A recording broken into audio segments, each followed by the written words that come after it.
Hello साथियों, इस video में हम पॉलिटी का कुछ इंपॉर्टेंट क्वेश्चन आपको रिवाइज करवा दे रहे हैं। 10 मिनट में कम से कम 100, 200, 300 क्वेश्चन जो है रिवीजन करवा देंगे। तो बस अब ध्यान से सुनते जाइएगा।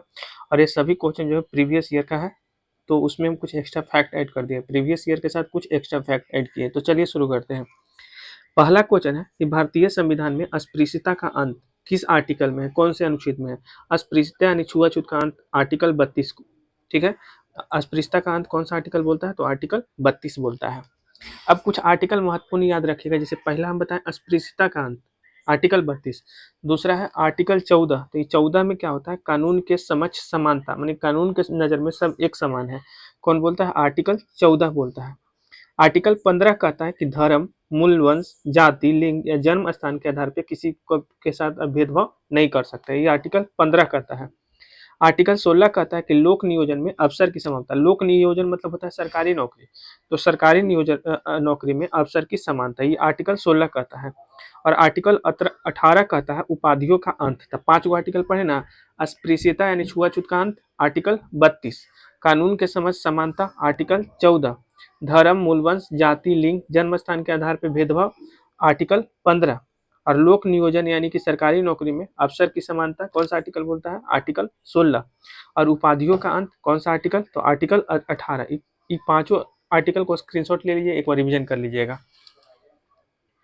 अगला क्वेश्चन है कि पंचायती राज व्यवस्था को किस संविधान संशोधन के तहत लाया गया। तो देखिए, पंचायती राज जो व्यवस्था है, इसको 73वां संविधान संशोधन 1992 के तहत संविधान के 11वीं सूची में जोड़ा गया था, ठीक है। तो पंचायती राज्य व्यवस्था किस संशोधन के तहत आया, तो 73वां संविधान संशोधन 1992 के तहत संविधान के 11वीं अनुसूची में जोड़ा गया और भाग 9 में जोड़ा गया, ठीक।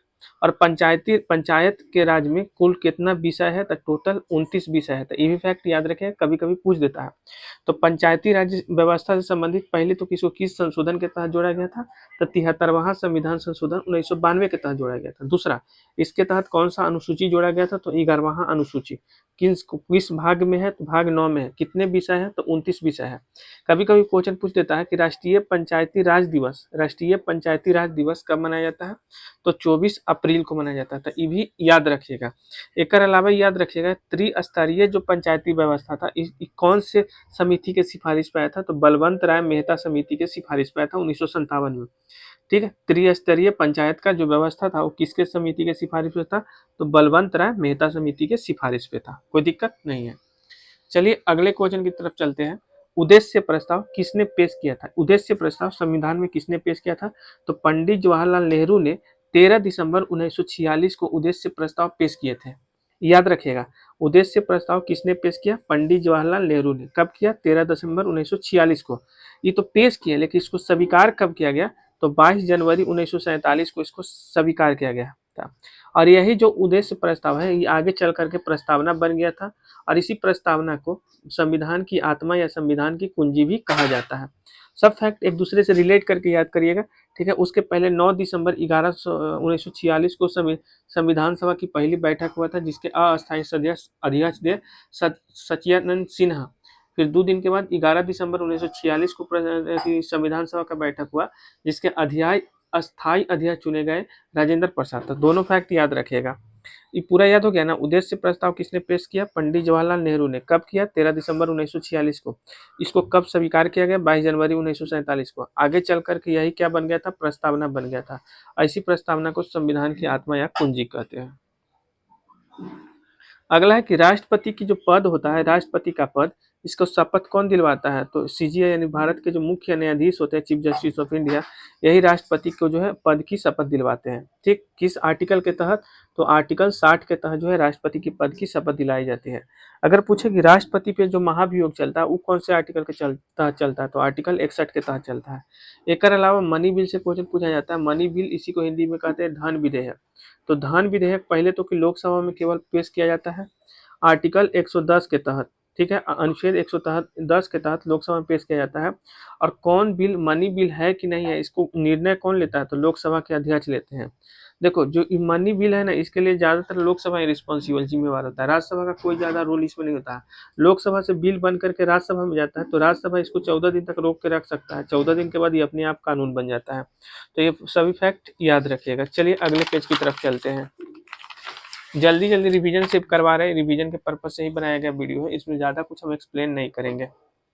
अगला क्वेश्चन है कि समान नागरिक संहिता, ये जो यूनिफॉर्म सिविल कोड है, इसको संविधान के किस अनुच्छेद में जिक्र किया गया है, तो अनुच्छेद 44 में संविधान थी समान नागरिक संहिता का जो है जिक्र किया गया है।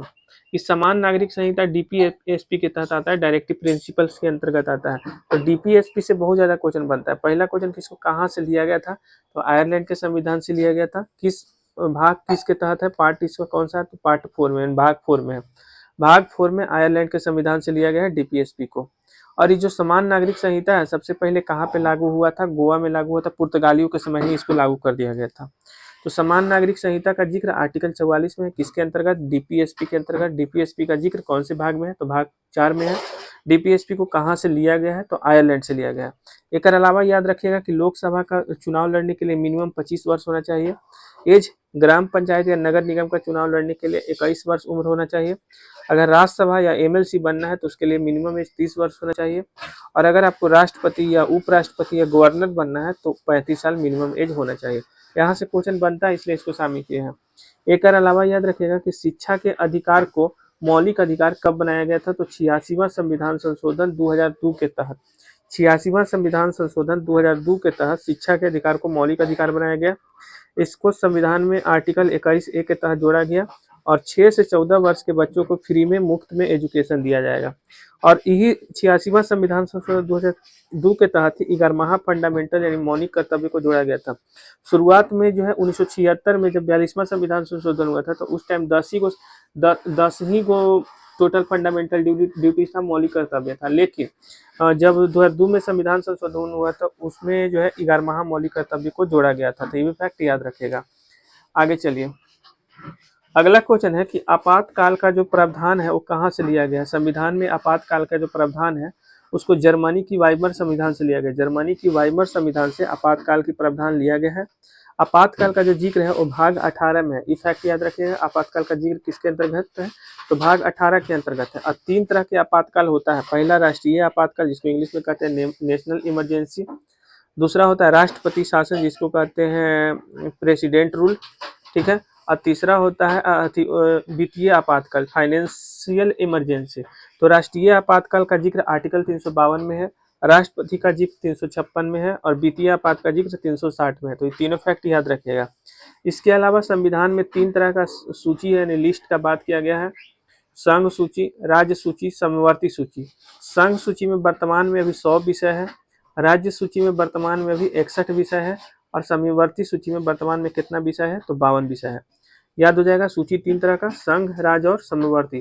संघ में वर्तमान में कितना विषय है, 100, राज्य में कितना है तो 61 और समवर्ती में कितना है तो 52। आगे चलिए, अगला क्वेश्चन है कि उच्च न्यायालय की जो न्यायाधीश होती है इसकी सेवानिवृत्ति कब होती है। तो देखिए उच्च न्यायालय यानी हाई कोर्ट के जो न्यायाधीश होती है वो 62 साल के एज में रिटायर हो जाते हैं। ये तो हो गया हाई कोर्ट का। हाई कोर्ट के जज जो है वो हाई कोर्ट के जो चीफ जस्टिस है वो 62 साल में। वही अगर सुप्रीम कोर्ट पूछे तो 65 साल में न्यायाधीश इसके रिटायर होते हैं। तो ये दोनों फैक्ट याद रखिएगा। ये उच्च न्यायालय के जो न्यायाधीश होते हैं इसके नियुक्ति राष्ट्रपति करते हैं। ऐसे उच्च न्यायालय के न्यायाधीश की नियुक्ति राष्ट्रपति करते हैं लेकिन शपथ जो है वो गवर्नर दिलाते हैं, राज्यपाल दिलाते हैं। तो दोनों याद रखिएगा। और उच्च न्यायालय के जो न्यायाधीशों की सेना निवृत्त होता है वो 62 साल और सुप्रीम कोर्ट के न्यायाधीशों की सेना निवृत्ति होती है 65 वर्ष की उम्र। टोटल वर्तमान में भी भारत में कुल हाईकोर्ट की संख्या है 25। तो ये भी याद रखिएगा। और एक बनेगा क्वेश्चन कि पटना हाईकोर्ट का स्थापना कब हुआ था, तो 1916 में हुआ था। तो ये भी याद रखिएगा। अगला क्वेश्चन है कि दल बदल विरोधी कानून किस अनुसूची के तहत जोड़ा गया। तो देखिए दल बदल विरोधी कानून 10वीं अनुसूची में जोड़ा गया था और 52वां संविधान संशोधन के तहत देखिए 1985 में हुआ था, ठीक है। याद रखिएगा ना कि जब संविधान लागू हुआ था तो उस टाइम 8 को अनुसूची था टोटल, फिर बाकी जो है 4 अनुसूची जोड़ा गया। वर्तमान में 12 अनुसूची है। पहले टोटल मूल संविधान में 8 अनुसूची था, वर्तमान में 12 अनुसूची है। ठीक, तो 4 अनुसूची को अलग अलग संविधान संशोधन के तहत जोड़ा गया था। तो याद रखिएगा कि पहले तो 9वां अनुसूची को पहला संविधान संशोधन के तहत जोड़ा गया था और इसमें भूमि सुधार को लागू किया गया था। फिर 10वां जो है दल बदल को लाया गया, दल बदल विरोधी कानून को, जो कि 52वां संविधान संशोधन के तहत। फिर 11वां जो है वो पंचायती राज को लाया गया 73वां संविधान संशोधन के तहत। और 12वां जो है वो 74वां संविधान संशोधन के तहत जोड़ा गया था नगर पालिका को। तो ये सभी फैक्ट याद रखिएगा। चलिए अगले पेज की तरफ चलते हैं। अगला पेज का पहला क्वेश्चन है कि संयुक्त जो बैठक होती है जिसको कहते हैं ज्वाइंट सेशन, तो इस संयुक्त बैठक की अध्यक्षता कौन करता है? तो लोकसभा के अध्यक्ष करते हैं या स्पीकर ऑफ लोकसभा करते हैं। और आर्टिकल 108 के तहत जो है संयुक्त बैठक होता है। तो ये भी फैक्ट याद रखिएगा, संयुक्त बैठक की अध्यक्षता करता है लोकसभा के अध्यक्ष, और किस अनुच्छेद के तहत? 108 अनुच्छेद के तहत। इसके अलावा संपत्ति के अधिकार को मौलिक अधिकार कब बनाया गया था? तो 44वां संविधान संशोधन 1978 में, 44वां संविधान संशोधन 1978 में हुआ था। इसके तहत संपत्ति के अधिकार को मौलिक अधिकार से हटा करके और लीगल राइट यानी कानूनी अधिकार बना दिया गया था। पहले मौलिक अधिकार था संपत्ति का अधिकार, लेकिन अब जो है लीगल राइट बना दिया गया है और इसको भाग 12 में जोड़ा गया। आर्टिकल 301 इसका जिक्र आर्टिकल 300 के ए में है। और ये जो है संपत्ति का अधिकार को फंडामेंटल राइट से हटा करके लीगल राइट का बनाया गया था? तो मोरारजी देसाई के शासनकाल में बनाया गया था। ये भी फैक्ट याद रखिएगा। इसके अलावा सीए जैसे भी क्वेश्चन पूछता है, controller and auditor general of India, तो सीए जी का जो नियुक्ति है वो राष्ट्रपति करता है। सीए जी का नियुक्ति कौन करता है? तो राष्ट्रपति करता है। और इसका एज जो है कार्यकाल 6 साल या फिर 65 साल होता है, ये भी याद रखिएगा। संविधान के भाग 5 में जिक्र है। और पहले जो सीए जी थे वो नरहरि राव थे।